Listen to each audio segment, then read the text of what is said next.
How to disable Snapchat Spotlight.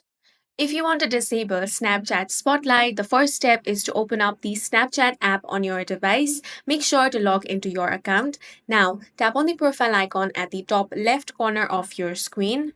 From here, tap on the gear icon to open up your settings. Now, scroll down a bit and find the option of notifications.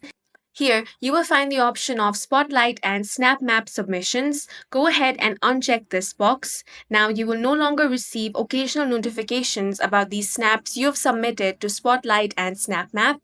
Once that is done, head back. Now, tap on the Spotlight icon. From here, you can check out all these Spotlight stories. Now, if you find any Snapchat Spotlight that you don't want to watch, simply tap on these three dots.